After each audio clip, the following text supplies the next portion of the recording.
il a fait une rencontre personnelle. Quelque chose que le monde ne pouvait pas lui donner. Parce que dans le monde, eh bien, il y avait les joies, il y avait les peines, il y avait les déceptions. Mais lorsqu'il a rencontré Jésus, eh bien, il a rencontré cette source de vie. Et il a eu, comme beaucoup d'entre nous, cette soif de connaître la parole, cette passion de se nourrir de la parole. Et de semaine en semaine, eh bien, il allait dans ses études bibliques, et puis chez lui, il étudiait la parole, et il voyait toutes les merveilles de Dieu. Tous ces trésors, toutes ces choses qui sont cachées au monde et qui sont manifestées eh bien, dans les Saintes Écritures. Et il disait, mais mon combat, c'est que les hommes viennent, les femmes viennent à la parole, parce que c'est la parole qui donne la vie. Ne cherchons pas des méthodes, ne cherchons pas à recevoir sans cesse des bénédictions, ne cherchons pas sans cesse à rechercher, eh bien, en 5 points comment être heureux, mais il a mangé la parole de Dieu, il s'est nourri de la parole de Dieu, et la parole de Dieu l'a transformé. Aujourd'hui, il est eh bien, avec le Père. On sait que quand Jésus reviendra, bien, lui aussi ressuscitera en Christ. On sait que pour Michel, eh bien, c'est difficile parce qu'elle a perdu un être cher, parce qu'elle s'est battue pour qu'il guérisse de ce cancer. Et ça a été quelque chose de dur. Vous savez, des nuits sans sommeil, la prière, être entouré par la grâce de Dieu, par des frères et des sœurs, des hommes qui prient, intercèdent. Et pendant tout ce temps, elle était comme dans un nuage. Elle me disait, mais tu sais, je suis émerveillée de voir combien Dieu est bon et combien il nous entoure et combien il suscite eh bien, des hommes, des femmes qui prient et qui ont un cœur ouvert. Et vous êtes ces hommes et ces femmes, vous êtes ces intercesseurs. Vous êtes ceux qui avons un cœur. Ce cœur, eh bien, de savoir que quand un frère ou une sœur est dans la souffrance, eh bien, nous sommes là. Nous sommes là pour prier, pour intercéder, pour demander à Dieu de le guérir. Il est parti. Vous me direz, c'est difficile, mais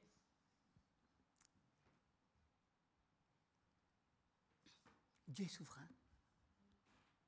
Et je dirais que c'est une victoire, parce que nous savons où il est. Nous savons eh bien, que maintenant il est dans la présence de Dieu. C'est vrai que c'est difficile pour nous, c'est un combat, mais nous avons combattu le bon combat de la foi parce que nous avons prié, intercédé, et puis Dieu agit. Et ne croyez pas que ça met de la rancune. Et moi, vous savez, en tant qu'ami, eh bien, j'étais là en train de dire, j'espère, je prie pour que le Seigneur eh bien, touche notre sœur, pour qu'elle n'ait pas d'amertume. Parce que, vous savez, dans ces moments-là, quand vous avez quelqu'un que vous aimez qui vous a été ôté, vous avez de la colère. Et je peux comprendre même son père qui était dans cette église et qui disait, mais c'est mon fils qui est parti. Et pourtant, pas d'esprit de colère. Pas d'esprit d'agitation, pas de heurts, pas de... Intérieurement, encore ce matin, bien, Michel me disait, c'est une victoire. Et je veux que l'Église, eh bien, crie la victoire de Jésus. C'est une victoire, parce qu'elle a vu, eh bien, combien le Seigneur était vivant. Elle a expérimenté cette présence de Dieu. Et je crois que nous avons besoin, chacun de nous, eh bien, d'expérimenter cette présence de Dieu. Aujourd'hui, je voudrais continuer le message que j'avais fait la semaine dernière sur ce monde spirituel. Hein, vous savez, ce monde spirituel et ce monde de tous les jours, le monde naturel, la vie. Mais c'est vrai qu'on est toujours en quête de ce monde spirituel. Certains bien, recherchent ce monde spirituel au travers d'autres religions, d'autres dieux, d'autres philosophies. Hein? Ce monde, et combien quand on regarde à la parole de Dieu, eh bien, on voit que effectivement, l'homme, quand il a été créé, eh bien, c'est Adam, cet homme qui a été créé par la main de Dieu, c'était une âme vivante, hein, mais il nous est dit que le dernier Adam est devenu un esprit vivifiant. Et là, c'est la personne de Jésus. Cette personne, eh bien, de Jésus qui est à la droite du Père qui règne. C'est cette personne qui a quitté son ciel de gloire pour prendre un corps comme le nôtre et nous donner, eh bien, de regarder à lui, à l'Esprit de Dieu, un esprit vivifiant. Je bénis le Seigneur parce que lorsque j'ai rencontré Jésus dans mon cœur, eh bien, ça a été un nouveau départ. Ça a été une nouvelle vie. Ça a été une source de joie. Une source qui a inondé ma vie. Parce que l'esprit n'était pas un esprit de l'homme, un esprit eh bien, qui vit en fonction des circonstances, en fonction de ce qu'il ressent, en fonction eh bien, de l'actualité, de ses idéaux, mais un esprit qui était vivifié, qui s'attachait à ce qui est beau, ce qui est essentiel, ce qui nous amène à avoir eh bien, toute la plénitude de Dieu, mais même plus que ça, parce que bien, ça m'a changé la vie dans mon quotidien, dans ma façon de prendre mon café, de parler à des gens. Ça a changé ma vie dans la manière eh bien, dont je me comportais, parce que j'avais une raison de vivre. Parce que j'avais un modèle qui m'avait été donné, parce que l'Esprit de Dieu était en moi. Et ça a changé. Je n'étais pas là en train de forger mon caractère simplement au travers de mes déceptions, des corrosions de la vie, mais au contraire, comme un renouveau, comme si que ce qui était ancien, ce qui était brisé, n'avait plus lieu d'être et qu'il fallait eh bien, regarder et s'attacher à ce qui était neuf. Un esprit vivifiant.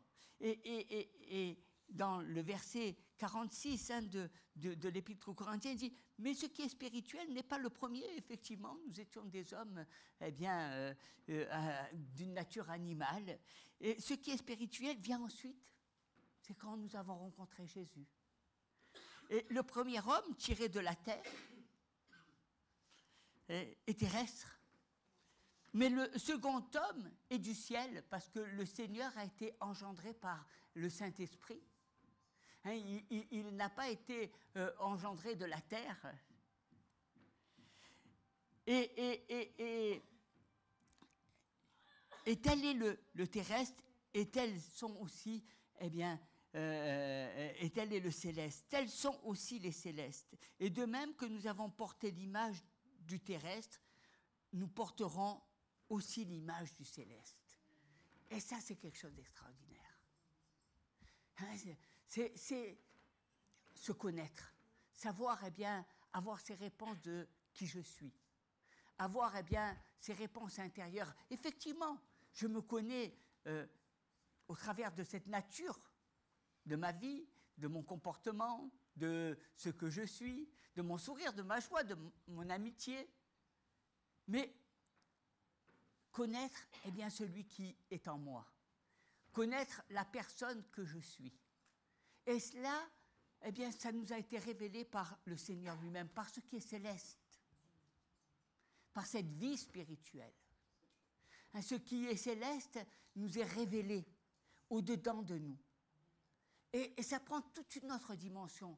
Ça transforme parce que on se rend bien compte que pendant des années, on a été formaté dans notre esprit, dans nos comportements, dans nos caractères, à vivre comme monsieur tout le monde et à agir comme monsieur tout le monde. Mais lorsque nous avons été engendrés par le céleste, lorsque Jésus est rentré dans nos cœurs, eh bien, c'est plus comme monsieur tout le monde. Parce que nous regardons, nous entendons eh bien, cette voix qui nous dit, qui nous montre le chemin que nous devons prendre. Et c'est pour ça qu'il est le chemin, la vérité et la vie. Il est le chemin, il n'y en a pas d'autre. Il a les réponses qui correspondent à ce que, eh bien, on attend dedans de nous, qu'on veut voir, mais qu'on a peur de voir parce que on a le sentiment que le monde ne comprend pas. On voit toute cette méchanceté, tout ce qui est cruel.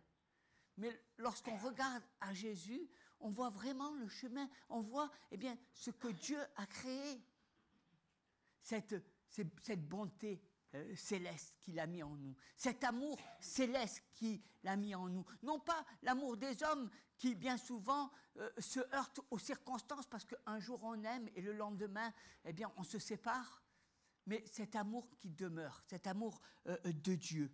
Et ça c'est quelque chose qui est formidable. C'est une sphère qui nous a été ouverte, c'est un ballon d'oxygène, c'est quelque chose que chacun de nous avons pu expérimenter parce que nous voyons ce monde spirituel, nous voyons ce qui est céleste et qui vient dans nos vies et qui correspond pleinement à ce qui est dans nos cœurs. Ça nous donne envie d'avancer. C'est pour ça que nous avons besoin de travailler, d'étudier, parce qu'on a envie de grandir. On ne veut pas simplement être des enfants qui sommes toujours bercés au lait. On a envie de comprendre les Écritures, on a envie d'aller en profondeur pour essayer de voir. Et souvent on parle du diable à tort et à travers, tout ça, ça vient du diable, et le diable par-ci, le diable par-là. Mais non, ça vient simplement de la tentation. La tentation. Vous savez, être tenté. La tentation. Ce qui souvent nous amène à faire des erreurs.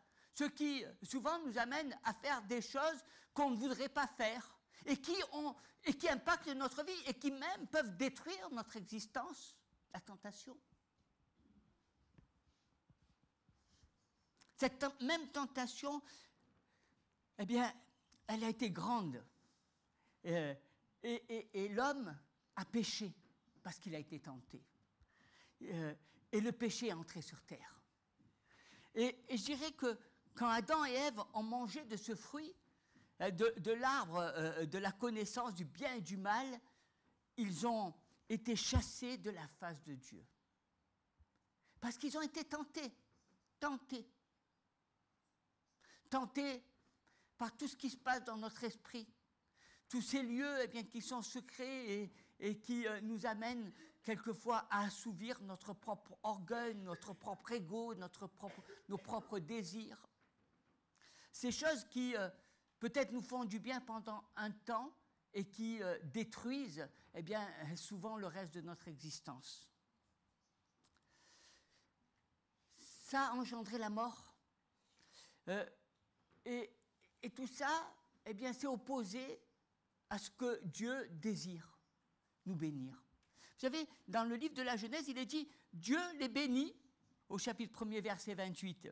Et Dieu leur dit « Soyez féconds ». Il leur dit « Multipliez, remplissez la terre. Et assujettissez-la, prenez le contrôle et dominez sur les poissons de la mer, sur les oiseaux du ciel et sur tout animal qui se meut sur la terre. » Et c'était des paroles de bénédiction, c'était des paroles qu'on aime entendre chacun de nous parce qu'on recherche cette bénédiction. Mais Dieu leur dit, et il dit à l'homme, puisque tu as écouté la voix de la femme et que tu as mangé de l'arbre au sujet duquel je t'avais donné cet ordre, tu n'en mangeras point, le sol sera maudit à cause de toi. C'est à force de peine que tu en tireras ta nourriture tous les jours de ta vie. Et il te produira des épines et des ronces, et tu mangeras de l'herbe des champs. C'est, vous savez, comme un contrat qu'on fait, comme un contrat qu'on peut faire lorsque, on se marie, une alliance, et qu'on se sépare. L'homme s'est séparé de Dieu. L'homme a voulu, faire ce qui lui plaisait. Alors, le péché a pris le dessus. Il a dû payer toutes les conséquences, et nous payons encore aujourd'hui, les conséquences du péché d'Adam.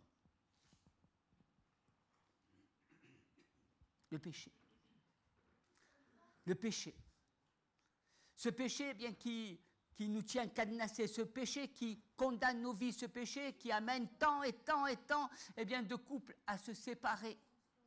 Ce péché qui amène tant et tant de gens à vivre des vies financières chaotiques par manque de sagesse. Nos désirs, le moi, ce que je veux.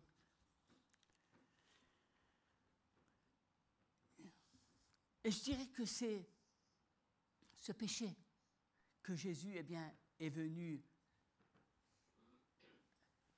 prendre sur lui. C'est ce même péché, cette même condamnation qui pesait sur les hommes, que Jésus a pris afin de nous racheter de la condamnation et de la mort. Le péché, tu sais, le péché, ta tentation, tes erreurs, ce que tu as fait et qui t'amène à faire que la vie est difficile, ce qui t'amène à faire que souvent tu es obligé de payer les pots cassés. Ne pensez pas que le péché n'a pas d'incidence dans votre vie. Vous avez quelqu'un qui se sépare dans un couple, ça fait des gens malheureux. Et les enfants en payent un prix fort. Ça a des conséquences. Et il faut assumer ces conséquences parce que ça conditionne toute ton existence, toute ta vie. Ce coin caché que tu as dans ton cœur, cette peine que tu as, que tu portes, même quand tu connais Jésus. Mais Jésus t'apporte cette espérance. Il t'apporte ce que le monde ne peut pas t'apporter. Il t'apporte cette espérance de réparer, de guérir ces cœurs brisés. Il t'apporte cette espérance de te nourrir dans une nouvelle dimension, de prendre cette parole du ciel et qu'elle vienne dans ta vie, comme cette manne qui a été dispensée dans le désert. Une parole qui te ressource, qui te fait du bien, une parole qui te régénère, une parole qui te transforme. Tu vois, il y a une solution. La solution, elle est dans la personne de Jésus. Nous avons été séparés de Dieu et Jésus est venu nous réconcilier avec le Père, avec Dieu. C'est tout le plan du salut. C'est tout ce que tu dois comprendre pour, revenir à Dieu. Revenir à Dieu. Repartir. Te dire que la vie va commencer. Un nouveau commencement. Quelque chose de nouveau dans ta vie. Quelque chose qui va te permettre de bâtir ton existence sur du solide. Pas sur des histoires, pas sur des choses que l'un te raconte ou l'autre te raconte, mais sur du solide. Sur des fondements qui font la vie. Sur des bases, même sur tes valeurs. Parce que combien de fois tu t'es menti à toi-même. Combien de fois tu as cherché au travers de la philosophie, au travers de la littérature, au travers d'idées un bonheur.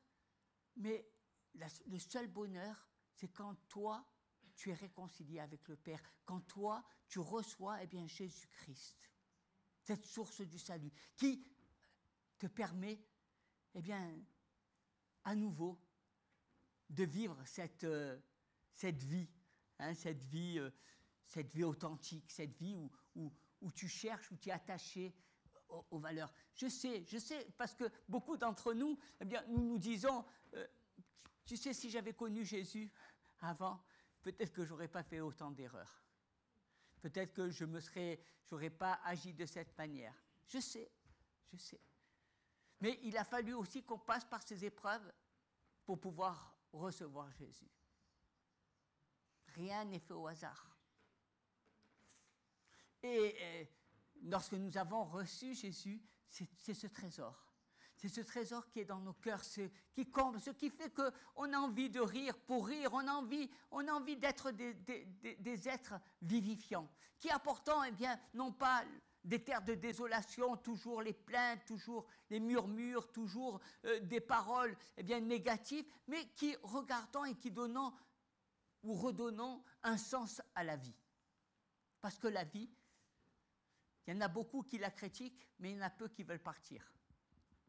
C'est que c'est pas si mal que ça.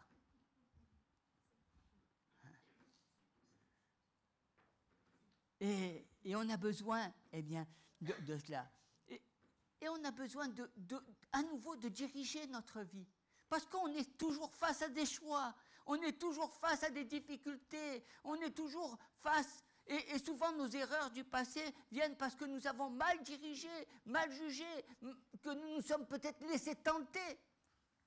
Mais dans 1 Timothée, il dit, car si quelqu'un ne sait pas diriger sa propre maison, comment prendra-t-il soin, eh bien, de l'église de Dieu, du temple de Dieu? On a besoin de diriger notre vie, on a besoin de sagesse, on a besoin de revenir aux choses essentielles. Vous voyez bien que le monde se perd et que les gens perdent leur vie. Et souvent, moi, je vois des gens qui sont là et qui travaillent dans des grosses sociétés, qui ont des gros salaires. Ils travaillent tellement que ce n'est pas eux qui profitent de la vie, c'est leurs femmes, leurs enfants. Et ils se tuent au travail simplement eh bien, pour avoir un beau compte en banque, mais ça n'apporte pas le bonheur. Le bonheur n'est pas là.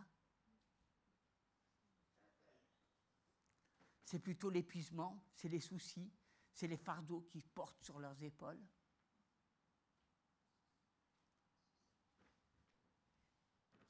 On a besoin eh bien, d'équilibre.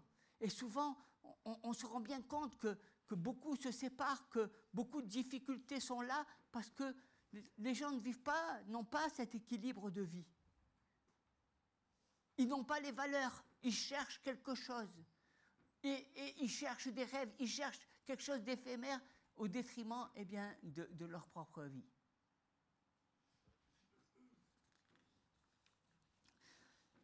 Et on a tellement besoin eh bien, du salut. Du salut. Vous savez, le salut.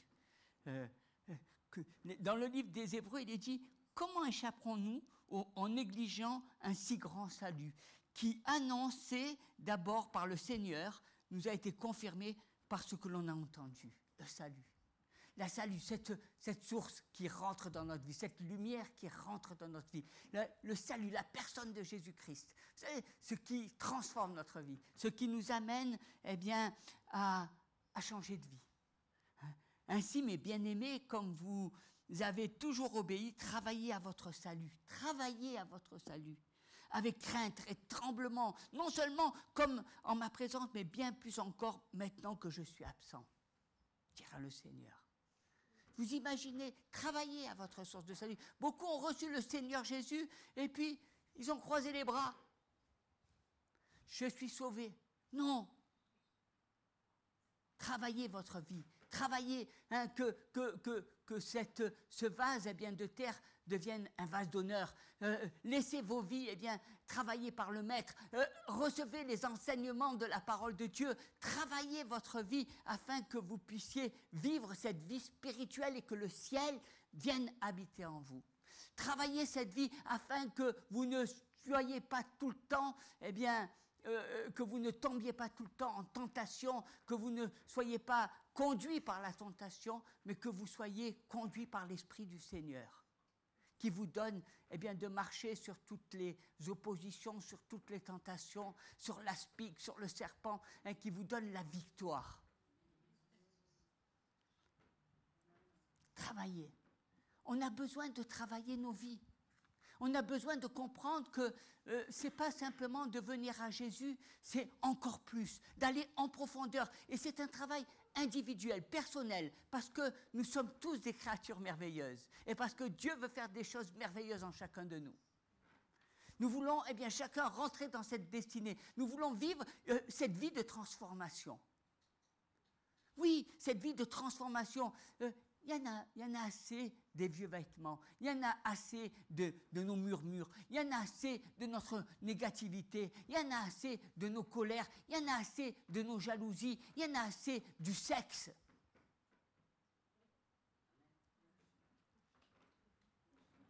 Garde-nous de toute tentation.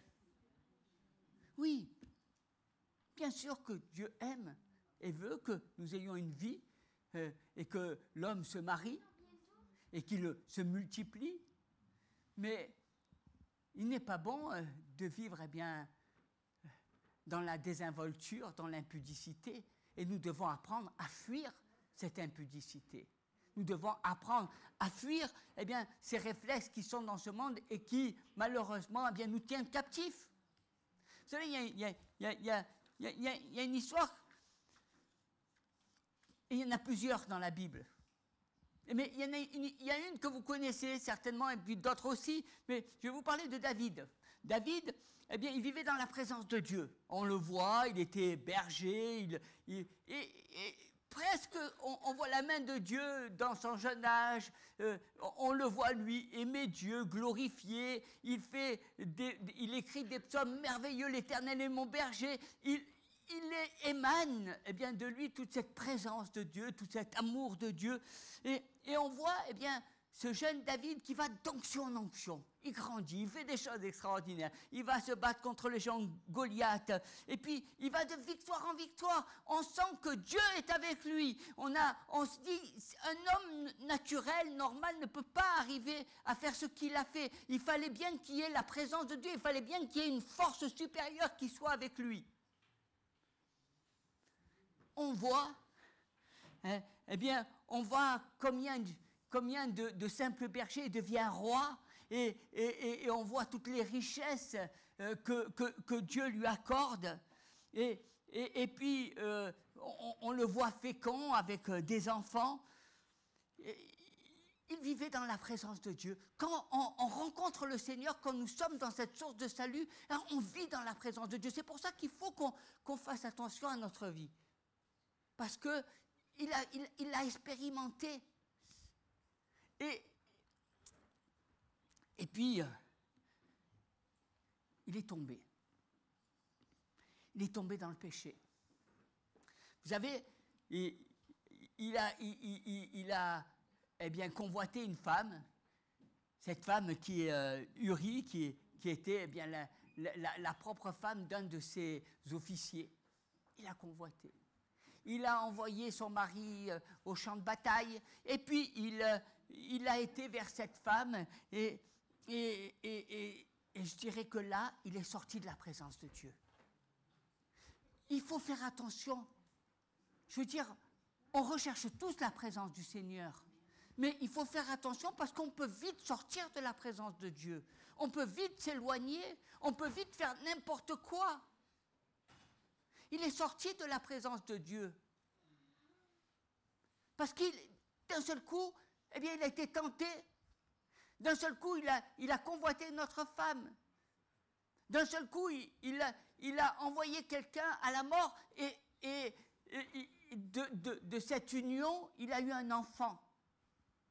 Vous savez qu'il a eu un enfant avec cette femme. Et vous savez qu'est-ce que Dieu a fait ? Cet enfant est mort. Et puis, Dieu lui a dit, ça va pas se terminer comme ça. Tu vas voir, parce que tu as mal agi, tout ce qui t'a été donné, et j'aurais pu t'en donner davantage, tout ça, il y a beaucoup de choses qui vont être retirées dans ta vie. On doit veiller à notre bénédiction. Quand on reçoit Jésus, on a reçu la bénédiction. On sait, vous savez, pour construire une vie, pour bâtir une vie, il faut beaucoup d'années, il faut beaucoup de patience, il faut beaucoup de persévérance. Mais on sait qu'on peut détruire notre vie en rien de temps. Et la Bible, elle nous donne ce récit. C'est dans le 2e livre de Samuel, au chapitre 12, versets 7 à 19, il dit « Et Nathan dit à David, « Tu es cet homme-là, ainsi parle l'Éternel, le Dieu d'Israël. Je t'ai oint pour roi sur Israël, et je t'ai délivré de la main de Saül. Je t'ai mis en possession de la maison de ton maître. J'ai placé dans ton sein les femmes de ton maître, et je t'ai donné la maison d'Israël et de Juda.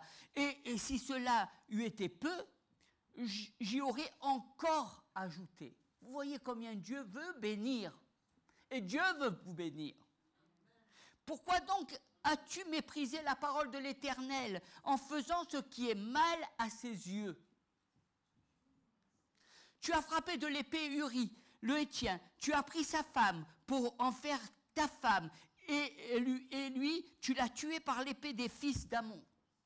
Maintenant, l'épée ne s'éloignera jamais de ta maison parce que tu m'as méprisé et parce que tu as pris la femme d'Uri, le Héthien, pour en faire ta femme. Ainsi parle l'Éternel. Voici, je vais faire sortir de ta maison le malheur contre toi. Et je vais prendre sous tes yeux tes propres femmes pour les donner à un autre qui couchera avec elles à la vue de ce soleil. Car tu as agi en secret, et moi je ferai cela en présence de tout Israël et à la face du soleil. David dit à Nathan, j'ai péché contre l'Éternel. Et Nathan dit à David, l'Éternel pardonne ton péché. Tu ne mourras point. Mais parce que tu as fait blasphémer les ennemis de l'Éternel en commettant cette action, eh bien, le fils qui t'est né mourra. Et Nathan s'en alla dans sa maison. L'Éternel frappa l'enfant que la femme d'Uri avait enfanté à David, et il fut dangereusement malade. David pria Dieu pour l'enfant, et jeûna. Et quand il rentra, il passa la nuit couché par la terre. Les anciens de sa maison insistèrent auprès de lui pour le faire lever de terre. Mais il ne voulut point et il ne mangea rien avec eux. Le 7e jour, l'enfant mourut. Les serviteurs de David craignaient de lui annoncer que l'enfant était mort. Car ils disaient, voici lorsque l'enfant est vivant encore, nous lui avons parlé et il ne nous a pas écoutés. Comment oserons-nous lui dire l'enfant est mort, hein? Et ça a changé sa vie. Et son attitude a fait bien plus que ça. Ça a monté ses propres enfants contre lui. Il a vécu des choses tellement difficiles. Absalom, son propre fils, a essayé de le trahir, de prendre sa place et de le tuer. Et encore, il avait demandé de ne pas tuer son fils. Mais il a été tué. Vous voyez, quand vous mettez un pas dans le péché, c'est toutes les bénédictions de votre vie qui s'en vont. Et ça a des conséquences. Et ça demande des années pour pouvoir vous libérer de tout cela. Et on voit combien David, il a demandé pardon à Dieu. Il a dit, j'ai péché contre toi. Le seul moyen pour revenir au Seigneur, c'est la repentance. Il n'y a pas d'autre moyen. Lorsque tu pêches, lorsque tu fais des choses qui sont mal aux yeux de Dieu, le seul moyen que Dieu t'accorde, c'est de te repentir, de venir à la croix et de confesser tes péchés afin qu'ils te soient pardonnés. C'est le seul moyen. Il n'y a pas d'autre méthode. Et tu peux dire merci Seigneur. Parce que Dieu te donne la vie. Parce que le Seigneur, l'a racheté de la condamnation et de la faute. C'est le seul, la repentance. Merci Seigneur. Tu t'imagines, ta vie, elle va à la mort. Ta vie, elle est condamnée à la mort. Parce que tu dois assumer les conséquences de tes choix. C'est toi qui as fauté. C'est David qui a été vers une femme. C'est David qui a essayé de trouver des stratagèmes pour faire tuer son propre mari. C'est David le responsable. Et combien de fois nous sommes responsables des situations? Combien de fois nos choix nous engagent et nous engagent pendant toute notre vie? Et croyez-moi que dans notre monde, il y a tant et tant de personnes qui souffrent, tant et tant d'enfants qui sont avec un cœur meurtri parce qu'ils ont vécu la séparation de leurs parents. Tant et tant de gens qui sont un cœur meurtri parce qu'ils ont fait des erreurs et ils sont en train de payer leur peine dans des prisons.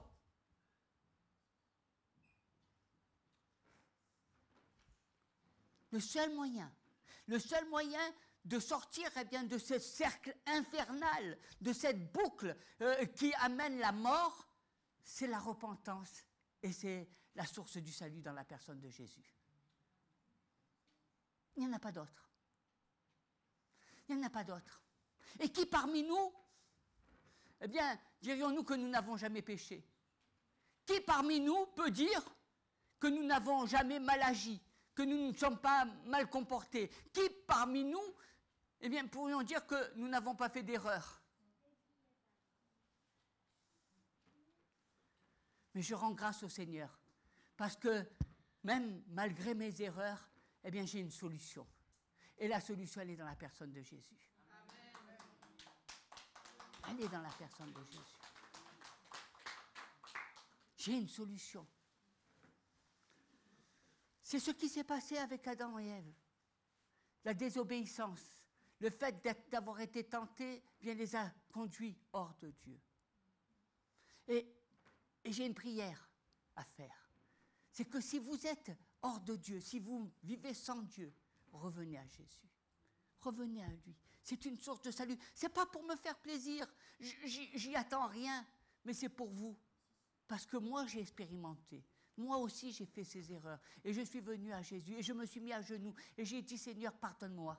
Pardonne mes erreurs. J'ai fait plein de choses. Des fois, je me suis mal comporté avec mes parents. J'ai eu une mauvaise attitude. J'ai eu plein de choses qui me sont passées. J'ai voulu faire, ma vie. Au détriment, souvent, de ma propre vie. Et j'ai une source. Bien, j'ai une porte qui s'est présentée devant moi. Et cette porte, je l'ai franchie il y a plus de 30 ans. Cette même porte. Et là, j'étais comme ce lépreux qui voyait toute cette lèpre, toutes ces choses qui l'entouraient dans sa propre vie, dans son propre monde, dans ses propres désirs, le succès, l'orgueil, toutes les femmes. Et là, j'ai dit, Seigneur, je veux être pur. Purifie-moi. Nous avons besoin de cette pureté. Nous avons besoin que le Seigneur pose sa main et qu'il nous pardonne pour pouvoir, avoir une vie qui vaille la peine d'être vécue. Et je bénis le Seigneur parce que depuis ce jour-là, j'ai la joie dans mon cœur parce que je cherche cette source du salut et je veux aller encore plus profondément. Et je veux encore davantage de lui. Je veux être comme dans le jardin d'Éden, où, quand il n'y avait pas le péché, quand il n'y avait pas cette désobéissance, pouvoir m'approcher de Dieu et dire, tu es mon Dieu, tu es mon roi, j'ai besoin de toi, j'ai besoin jour après jour que tu renouvelles mes pensées, que tu me transformes. Parce que vous savez, c'est quelque chose de merveilleux de vivre une transformation. Il y a des jours où je ne pouvais plus me voir à la glace. Il y a des jours où quand je me regardais, je me faisais peur. Ah, j'étais mignon, mais ce côté de l'âge, la beauté du diable. Mais ce n'est pas ça qui importe. Vous savez, c'est pas d'avoir un visage beau, frais, c'est d'avoir un cœur pur et saint. Un cœur, qui s'exprime et qui recherche, non pas les passions de ce monde, mais qui recherche la vérité, la sincérité, l'authenticité. L'amour. Vous savez, cet amour que souvent nous dédaignons, cet amour que nous dédaignons parce qu'on se croit toujours supérieur aux autres, parce qu'on veut se la jouer, mais cet amour que Dieu nous a donné dans l'amour fraternel. On l'oublie, l'amour fraternel. Tu sais, moi, j'aime mes parents, j'aime mes frères, j'aime mes sœurs, j'aime mes cousins, mais l'Église, je ne les connais pas, moi. Une nouvelle famille, c'est déjà assez difficile qu'on a un frère ou deux frères ou trois frères ou des sœurs, mais là, tu me donnes d'aimer l'Église, le corps. Toutes ces personnes-là qui sont là. Et oui, c'est l'Église. Parce que le Seigneur lui-même le dit. Il dit, bien sans amour, vous êtes comme un vase retentissant. Vous êtes quelqu'un qui quand il n'y a pas l'amour, la vie est vide. L'amour de son prochain. L'amour, de ces hommes et de ces femmes. L'amour de son Église. Cet amour, qui fait que nous sommes ensemble. Nous sommes là quand quelqu'un est dans la tristesse, nous sommes tous dans la tristesse et nous prions pour que Dieu touche la personne et ôte les larmes de ses yeux. Quand quelqu'un est dans la joie, nous sommes dans la joie parce que tous, nous vivons cette joie qu'il y a auprès de nos frères et sœurs. Et quelle grâce! Vous savez, souvent on fait du chiquet, comme on dit. On se dit, mais non, enfin, moi, je m'en fous. Et plus on va dans l'âge, et plus on cherche la parole du Seigneur, et plus on cherche l'Esprit de Dieu, et plus nous sommes remplis de l'amour du Seigneur pour nos frères et sœurs. Nous les portons dans la prière. Nous sommes là, à regarder en eux, non pas leurs défauts, comme nous faisions jadis, mais nous regardons leurs qualités. Nous voyons la personne de Jésus en chacun, et non pas, ce que notre imagination nous soupire par jalousie. Nous sommes loin de tous ces jacassements, mais nous regardons à une église qui est belle, parce qu'elle a été conçue non pas par les hommes, mais elle a été conçue par Christ lui-même. Il en est la tête. Je ne regarde pas aux défauts. Bien sûr que si je regarde aux défauts, je verrai plein de défauts, mais je n'ai pas envie de me nourrir des défauts, j'ai envie de me nourrir des mets gras et succulents, j'ai envie de me nourrir de ce qui émane de chacun, du meilleur, et non pas de regarder ou de jeter la première pierre, comme cette femme qui était adultère, mais le Seigneur lui a dit, va et ne pêche plus. Amen. Tu es libre. Alléluia. Tu es libre maintenant. C'est la solution à mes problèmes. Je crois que la solution à mes problèmes, je l'ai trouvée dans la personne de Jésus. Je l'ai trouvée et ça a été quelque chose de, je crois, le plus beau trésor. Ni l'or, ni l'argent. Vous savez, l'argent, j'en ai eu beaucoup. J'étais chef d'entreprise. Donc, j'en ai eu. J'ai brassé beaucoup d'argent. Mais ce n'est pas ça qui m'a donné le bonheur. Le seul bonheur, il a été dans la personne de Jésus. Le seul bonheur. Et dans ce que vous êtes. Parce que vous êtes les fruits de ce bonheur. Parce que c'est vous les fruits. Parce que vous êtes là, présent. Parce que je vois vos yeux, je vois des étincelles. Je vois l'amour de Dieu qui rentre en vous. Non pas cet amour pour me faire plaisir, charnel, naturel, orgueilleuse. Non, cet amour de voir, des vies transformées, des vies où Dieu habite en chacun de vous. Et où chacun de vous, vous avez cette expérience, ce côté qui fait que votre vie vaut la peine d'être vécue. Vous pouvez aller, vous pouvez continuer, vous pouvez mener ce bon combat. Je suis là simplement pour vous dire, creusez dans la parole de Dieu. Prenez la pelle et la pioche. Ne vous satisfaisez pas, ne vous satisfaites pas de simplement avoir reçu Jésus. Allez encore plus loin. Parce que vous verrez que plus vous allez creuser, plus vous allez quitter la terre, le sable qui obstrue les puits, plus vous verrez des eaux jaillissantes qui vont venir dans votre vie. Vous verrez cette bénédiction, vous verrez cette joie. Vous allez retrouver le chemin de la victoire. Vous allez retrouver ce chemin de l'onction, ce chemin de la vie. Parce que Dieu veut. C'est la volonté. Il a créé l'homme et la femme et il a dit, allez, unissez-vous et multipliez-vous et soyez bénis.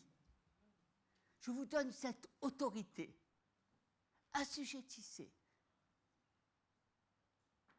C'est à cela. Votre vie n'est pas fade. Votre vie n'est pas simplement usée par les expériences que vous avez vécues. Votre vie, c'est une nouvelle page qui s'ouvre. Et dans cette nouvelle page, il y a au commencement était Jésus-Christ. Et la parole a été faite chair. Et la parole était parmi nous. Et la parole était pleine de vérité. Et c'est cette parole-là, à laquelle je vous invite chacun de prier, afin que comme le dit le Seigneur, l'homme ne vivra pas seulement de pain, mais de toute parole. Alléluia. On s'incline dans la prière, s'il vous plaît bien. Seigneur, je te demande de toucher le cœur de tous tes enfants qui sont là, de toucher leur cœur, parce que moi j'ai fait cette expérience où j'étais un petit peu usé par les circonstances, par la vie, par mon existence.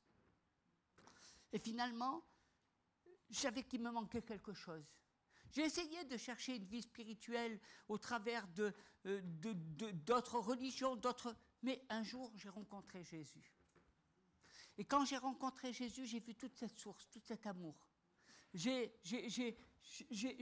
vu, eh bien, combien Jésus m'aimait parce qu'il est mort à ma place. Ce Fils de Dieu, ce Roi des rois, ce Seigneur des seigneurs, a pris un corps comme le nôtre et il m'a racheté au prix de sa vie, pour que ma vie vaille le coup d'être vécue. Pour que je ne consume pas ma vie, eh bien, au travers de tous mes désirs, mais qu'au contraire, eh bien, je cherche la vie au travers de Jésus, au travers des valeurs, au travers de tout ce qui fait qu'il est ce chemin, il est cette vérité, il est, eh bien, celui qui nous amène à la vie et à la vie éternelle. Et je voudrais vous dire que sur cette terre, nous étions peut-être des êtres vivants, animal, cherchant à vivre eh bien, au travers simplement de ce qu'on ressentait. Mais lorsque Jésus a frappé à la porte de mon cœur, eh bien, c'est l'être céleste qui est descendu dans ma vie. Ce n'est pas la pensée de me faire plaisir ou de vivre au travers simplement de mes émotions, mais c'est de recevoir cette parole de vie qui est entrée dans ma vie. Et je remercie le Seigneur parce que jour après jour, j'essaie de m'attacher et je vous convie à vous attacher, à rechercher à ce que votre vie eh bien, ne perde pas de sa saveur, à ce que vous ne sortiez pas de la présence de Dieu. Comme David, comme Saül et comme tant d'autres qui ont quitté eh bien, la présence de Dieu pour se laisser entraîner eh bien, au travers du péché, au travers de leur convoitise. Je vous convie à rechercher et encore rechercher et encore rechercher eh bien, le Seigneur lui-même. À ne pas avoir une trop haute opinion de vous-même. Ne pensez pas que vous pouvez vous exclure de la vie chrétienne. Parce que les fondements de la vie chrétienne se fait eh bien, au travers des frères et des sœurs. Le fondement de la vie chrétienne se fait au travers de l'Église, dont Jésus est le chef et le rémunérateur de la foi. Il n'y a pas d'autre chemin.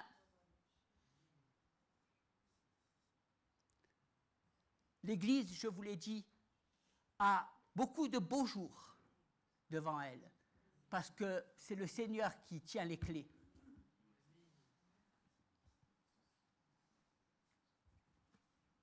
Regardez à Jésus et vivez cette vie de transformation et que vous puissiez être remplis eh bien, du Saint-Esprit. Au nom du Père, du Fils et du Saint-Esprit. Amen. Soyez bénis.